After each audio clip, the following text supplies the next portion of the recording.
Welcome back to the Two-Man Warning. Today I'm looking at the Washington football team and explaining why I think they can make the playoffs in 2021. But before getting to that topic, question for those of you viewing, where do you think the Washington football team will finish in the NFC East? Will they go out there, fall second or third in the division, but maybe still get a wild card spot in the playoffs? Do you think they'll get first in the division, get a home playoff game, or do you think they'll just finish last and not make the playoffs? Whatever your thoughts are, comment down below. But getting straight into it, looking at this Washington football team, they were already a playoff team last year. Say what you want about them being 7-9, below 500. This year, I think they're going to be much better than they were last.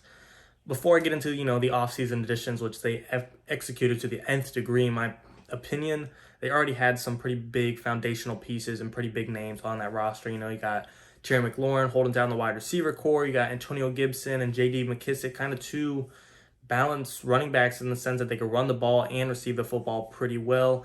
Antonio Gibson a much higher on than J.D. McKissick, but still a pretty good second back to have on that team. We know how good the defense is with rookie Chase Young, great defensive line as a whole. Montez Sweat, Deron Payne, Jonathan Allen. In the secondary, you got Kendall Fuller, you got Landon Collins. But now we get into the offseason moves where they lost Ronald Darby, but upgraded by bringing in William Jackson. You already have Cameron Curl, but why not give him some help bringing in Bobby McCain after the Miami Dolphins released him? You drafted Jamin Davis. I guess if you had to be a critic of this Washington football team's defense last year, the linebacker core would have probably been the weakest spot between the defensive line and pass rush, between the linebacker core and the secondary. I do think the linebacker core would be the weakest. Now you added arguably the best linebacker in the NFL draft, either him or JOK. You executed well getting them there, and this defense is stacked from head to toe. Like I said, the defensive line might be the best in the NFL, if not top five, and the whole defense as a whole is top five. Between, like I said, Chase Young, Montez Sweat, Jamin Davis, William Jackson, Landon Collins, Kendall Fuller, Cameron Curl. This is a great Washington defense that is well coached and well ran as well by Ron Rivera, a guy that has Super Bowl experience, playoff experience, and just long-term experience in the NFL. Looking at the offense, they didn't stop with Terry McLaurin. They finally got him some help. They brought in his pretty good friend of his and former roommate from college, Curtis Samuel from the Carolina Panthers. They drafted Dyami Brown, I think it's Dyami Brown, however you want to say it. And now those guys like Cam and Steven Sims are fourth and fifth receivers on this depth chart of the receiver room. I really am a big fan of this receiving core. Between McLaurin, between Samuel, and between Brown, those are three great starters in my opinion, if that's who they're going to roll with. The official depth charts aren't really released yet, but having an idea that Dyami Brown could possibly fill in as the third best receiver on this team I don't think is unrealistic. And then, like I said, Cam and Steven Sims as your fourth and fifth best guy. That's what I'd like to see for Washington.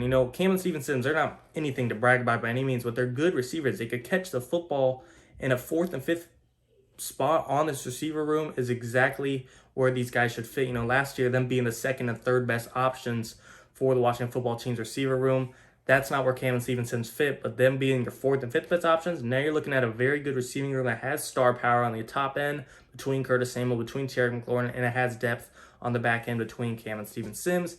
And the wild card position at tight end isn't bad either between Logan Thomas. And I believe they also drafted tight end this year. John Bates in the fourth round. So they have a lot of flexibility at that tight end position. This Washington team is doing pretty good this year. They have a decent O-line. You've franchise tag Brandon Scherf. You drafted Samuel Cosme. You're getting protection. And of course, I understand the elephant in the room is going to be the quarterback position, but head to toe, roster-wise, Washington is one of the better ones in the NFL, no doubt. This is kind of like a Miami Dolphins team. They have great talent from the receiving core, the O-line, the defense, but they have a question mark in their quarterback position. Tua Tagovailoa, how is he going to be? And the same thing goes for Washington. Who's even going to be the starter? Is it Ryan Fitzpatrick? Is it Taylor Heineke? I'm not sure. My ideal scenario is it's Ryan Fitzpatrick week one or the first few weeks, kind of like it was for Tua last year in the Dolphins when he played for them. And then if you just see something on a Taylor Heineke, you see him in practices or Ryan Fitzpatrick takes a step back, then you throw him in. But I'm going to go with the veteran in week one. He's inconsistent and he's a wild card type of player. He's either going to give you 400 yards, 4 touchdowns, and 0 picks, or 400 yards, 0 touchdowns, and 4 picks. It's a very inconsistent play, but possibly with the best team he's ever been on. I do seriously think this is the best team Ryan Fitzpatrick has ever been on. He's been on some decent ones in the past. He almost went to the playoffs with the Jets. Dolphins team wasn't too shabby last year. They were 10-6, but I do think now that he's up there in age, he has the most experience he's ever had. And you could say he's getting up there in age and, his game's getting worse, but I feel like Fitzpatrick, from when he was 24 to now, what is he now, 39, 38, 37, his game hasn't really, dramatically dropped or changed from his prime to his back half of his career. To me, he's only gotten better just experience-wise and cutting down the interceptions.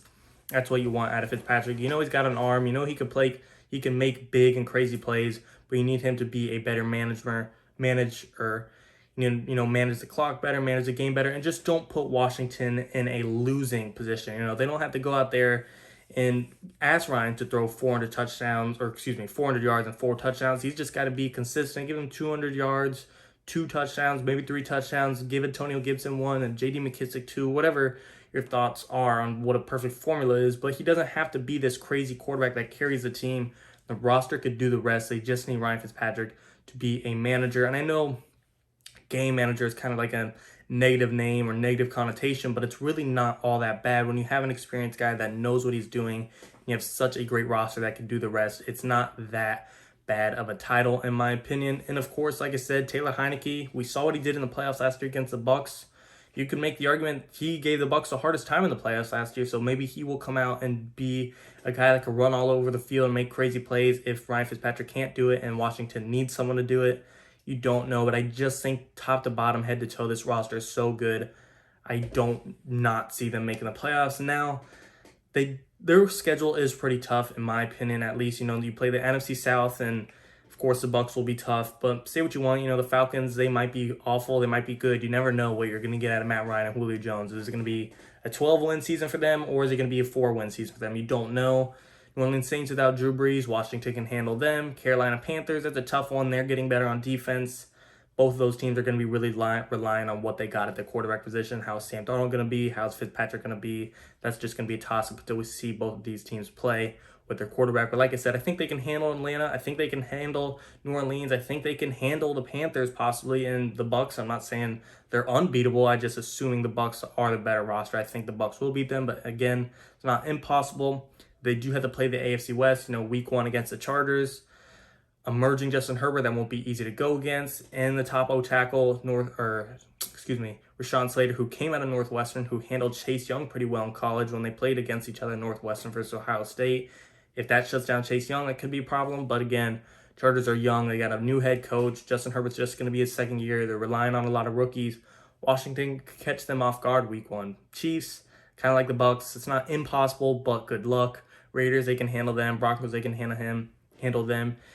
And they didn't catch some breaks. The other 2 games they play in the NFC, there aren't a division game or out of the division game, but within the same conference is going to be the Green Bay Packers and the Seattle Seahawks, the 2 division winners last year from the NFC North and NFC West. Those won't be easy, and their 17th game is the Buffalo Bills.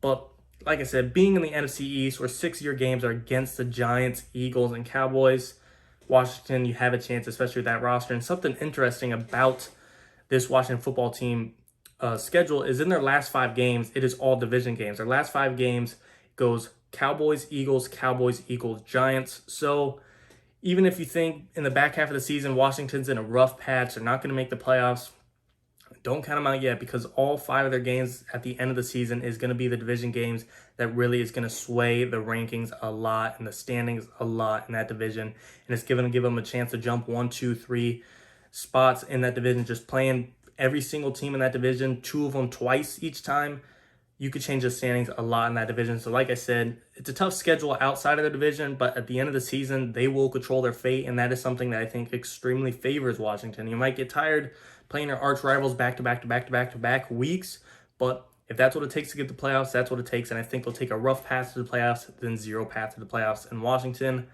I think head to toe, they will make the playoffs. Their roster is just too good, top to bottom. Any, nick or knack you want to give their roster, they've really expanded on and upped in this offseason. And of course, they didn't, execute quarterback to the nth degree. They could have made an Aaron Rodgers trade. They could have gone for a Sam Darnold trade. They could have done a little bit better than Fitzpatrick, but Ron Rivera being a very smart guy, and they've made a lot of other smart moves. I trust the process of what they're doing. They put together a great team all around, and they know what they have at the quarterback position. They're not just hoping to get an MVP guy to Fitzpatrick. They know what they're getting, and therefore I believe they have a plan that will work. I like this team a lot to make the playoffs. I know a lot of people like them to go far in the playoffs. I'm not going to go there yet just because I haven't seen who's playing at quarterback, but I think the roster right now definitely guarantees this team a wild card spot at the very minimum next year. And I do like them to win the division. I just have to see how the quarterback play goes first. But as always, guys, comment down below your thoughts. And of course, like the video if you don't mind. It really helps me out. But again, I do want to hear your thoughts. Do you think they'll make the division? And as always, thanks for watching. 2-minute warning.